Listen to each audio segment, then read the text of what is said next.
let's talk about the attributes of God. And all these attributes are ascribed to each of the three of the Trinity. And the eternal existence of God, ascribed to the Father in Psalm 90, verse 2, to the Son, the Alpha and the Omega, the first and the last, in Revelation 1:8 and John 1 and on.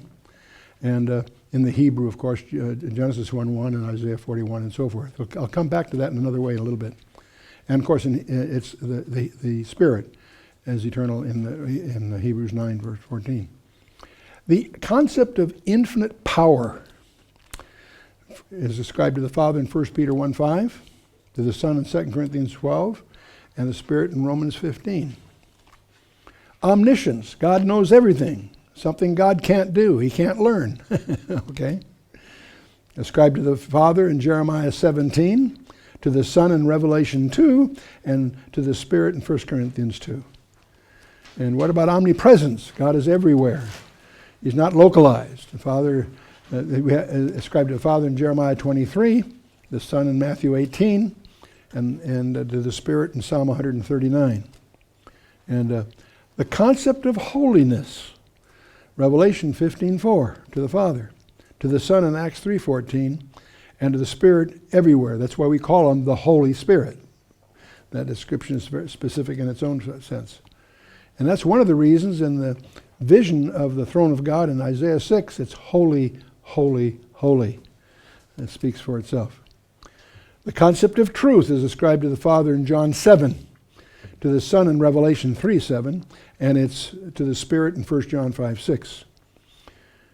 Now, benevolence is described to the Father in Romans 2, to the Son in Ephesians 5, and the Spirit in Nehemiah 9. So each one of those, I encourage you to chase down yourself, make your own annotations there.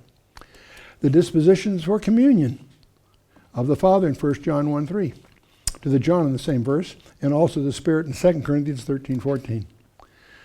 The individual distinctives, let's take all three of these and notice that they are equal in nature, they are separate in person, and they are subservient in duties. And again, I remind you that the plural of Elohim is a threefold plurality, not a dual. It's a threefold plurality in the Hebrew.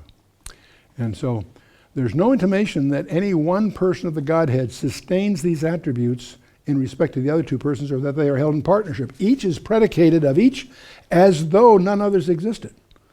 And so we want to understand that as we go here. I like the way Louis Perry Schaeffer summarizes this. That's why I've accepted it here. The fact that each person possesses all the divine characteristics, and so completely that it would seem that no other need to possess them, speaks of the distinction between the persons as such. On the other hand, the fact that they all manifest these characteristics in identically the same ways and to the same measure speaks of the unity from which their mode of existence springs.